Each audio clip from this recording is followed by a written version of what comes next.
Hello guys, hello. This is for Aries. Aries, welcome dito sa aking channel, Kapalaran 888. Welcome. Alamin natin kung anong messages, vibration, gabay energy para sa lahat ng Aries. Ito ay para sa personal energy nyo. So, titingnan natin Aries kung anong nangyayari sa inyo ngayon. So, ano ba yung energy, vibration, emotion na nararamdaman mo. Okay, let's check.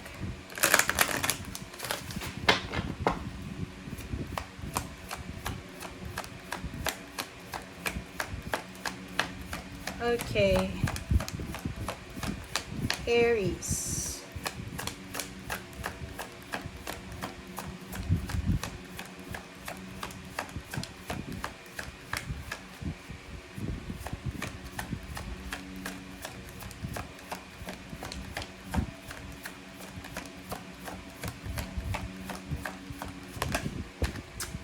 Okay. First card mo, Aries, is number 9. This is change. So, ang nakikita ko sa'yo dito, parang yung iba, parang gusto nyong mag-travel. Gusto nyong umalis sa kung nasaan man kayo sa ngayon. Pwede yung iba, gustong bumili ng sasakyan. Iba't ibang klase. Like yung iba, gusto lang ng motor, ng bisikleta. Yung iba gustong, like for example, meron ka ng motor or bisikleta or car, mas gusto mo man ng updated na model, parang ganon. Yung iba din sa inyo dito, hindi na kayo masaya sa lugar kung nasaan kayo sa ngayon. So, eto yung gusto nyo. Gusto nyo mag-travel, gusto nyo lumipat ng bahay, gusto nyo umalis, gusto nyo magpakalayo-layo. Okay? So, eto yung first card mo, Aries.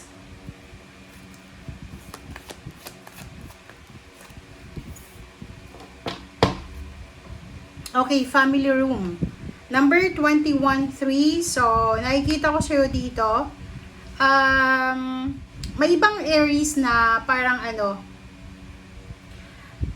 parang halimbawa lang ha. Nasa Pilipinas ka. And hindi ka na, kumbaga, komportable sa mga nangyayari sa Pilipinas. Ang nakikita ko sa'yo dito na nagbabala ka siguro na magtrabaho sa ibang lugar, especially sa ibang bansa. Kung nasa Pilipinas ka pa lang ha, hindi ito related doon sa mga nasa ibang bansa na. Nakikita ko siya dito, Aries, na ang focus mo sa ngayon is family, stability ng pamilya, balanse sa pamilya. Tingnan mo siya, oh. Nakikita nyo ba? Kasi eto, ang sinasabi ng barahan na to na pina-prioritize nyo sa ngayon kung paano nyo isi-secure ba yung buhay ng pamilya mo. Eto siya, which is related siya sa change. Parang gusto mong gusto mong baguhin yung lugar, yung takbo ng family life mo. Nakikita ko siya dito na parang gusto mong gusto mong isilang ulit. Parang ganun eh. It's a new beginnings eh. Nakikita ko sa'yo dito na punong-puno ka ng pag-asa, punong-puno ka ng motivation, and then inspired ka din. Ito yung energy ng halimbawa na nasa Pilipinas ka, na parang gusto mong umalis ng bansa kasi gusto mong magsimula ng bagong buhay. And if ever nasa ibang bansa ka na, parang kung maganda naman yung takbo ng buhay mo dyan sa bansang yan, nakikita ko na medyo parang attached ka na sa bansang yan.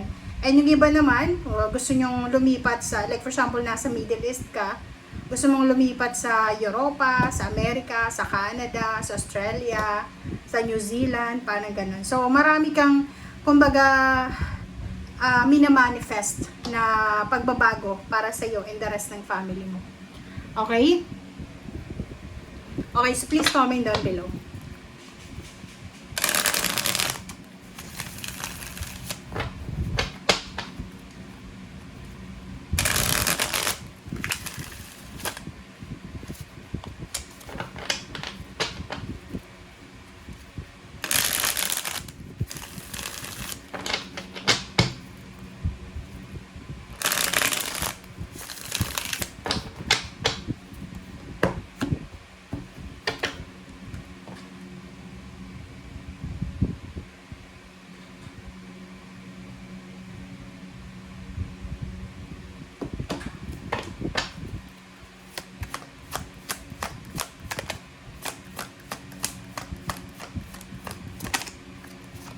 Okay.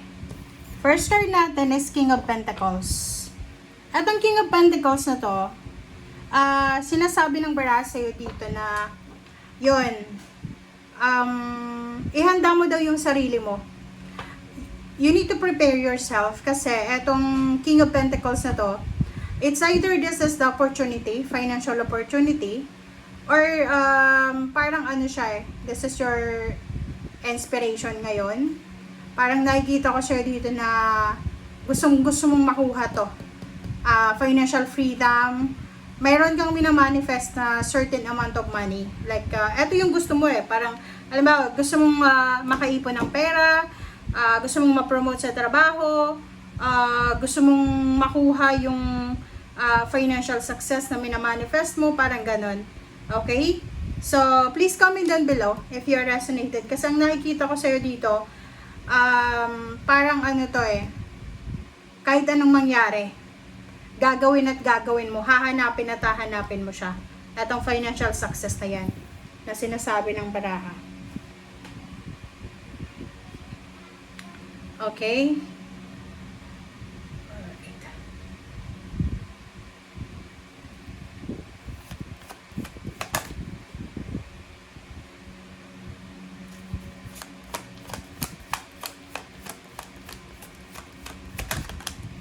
Okay, next card natin is Six of Cups. So, yung Six of Cups na to, this is about your past. Siguro sa past mo, hindi naging maganda, hindi naging maayos yung takbo ng buhay, financial mo.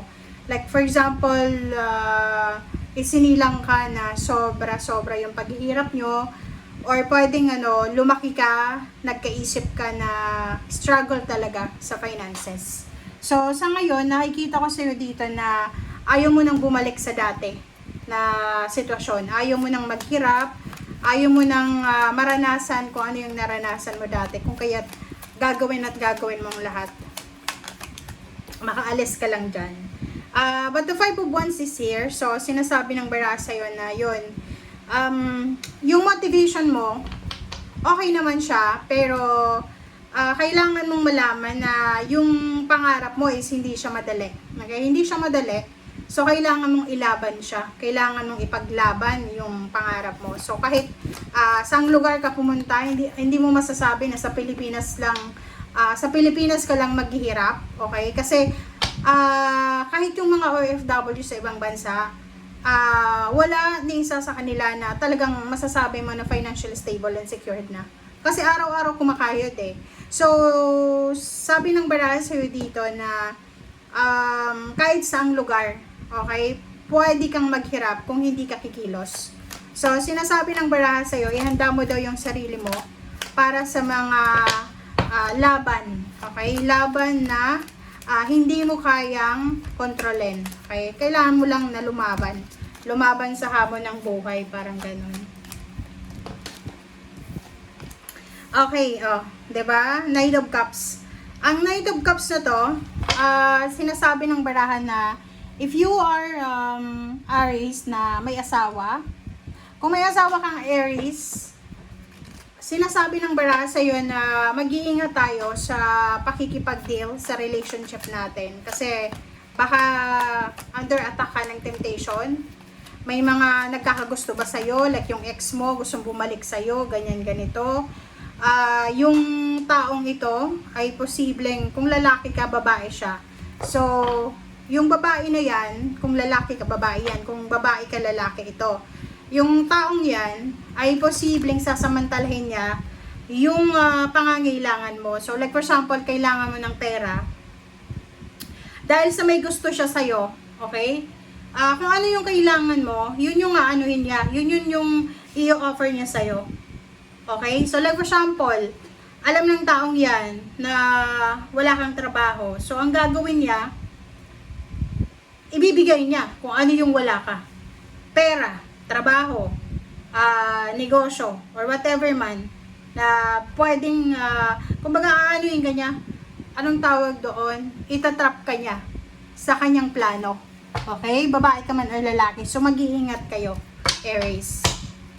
Kung may asawa ka pero kung single ka, go lang ng go. Single ka naman wala ka namang problema.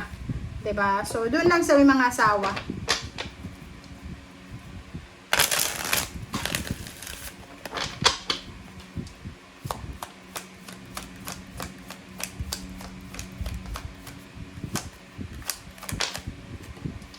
Okay. The star. So, eto yung ano mo, eto yung wishes, dreams, goals mo sa buhay. So, sinasabi ng bara sa'yo na maganda yung pangarap mo, matatag. Kumbaga, etong pangarap mo na to, reachable naman. Depende sa'yo kung kaya mong ipaglaban ba or i-sacrifice. So, parang sinasabi ng bara sa'yo na reachable naman yung mga pangarap mo sa buhay. Okay. Next is Seven of Pentacles, Hangman, and the Hermit. So, maganda dito kasi you are super patient. Kumbaga, sinasabi ng bara sa'yo dito na alam mo sa sarili mo na para makuha mo kung ano yung minamanifest mo, kailangan mo ng patience. Which is maganda. Ang ganda, guys. And nakikita ko sa'yo dito na kahit anong mangyari, kahit like for example, madelay, mahang, matigil kung ano man yun na hinihintay mo. Alam mo sa sarili mo na darating at darating yan sa'yo. Napaka-positive mo. Ang galing. Ang ganda. Okay. Sabi sa'yo sinasabi ng bara sa'yo dito na lahat daw ng pangarap mo, lahat ng minamanifest mo ay mamamanifest mo talaga. Kasi unang-una, sobra-sobra yung manifestation mo Sobra-sobra yung motivation mo. So, like, kahit na wala kang hawak na pera, yung mindset mo rich mindset ka. Ibig sabihin, marami kang naiisip na pwede mong pagkakitaan, marami kang magandang plano, and at the same time, konektado ka din sa mga tao na pwedeng makatulong sa'yo sa buhay mo. Okay? Thank you, guys. Bye!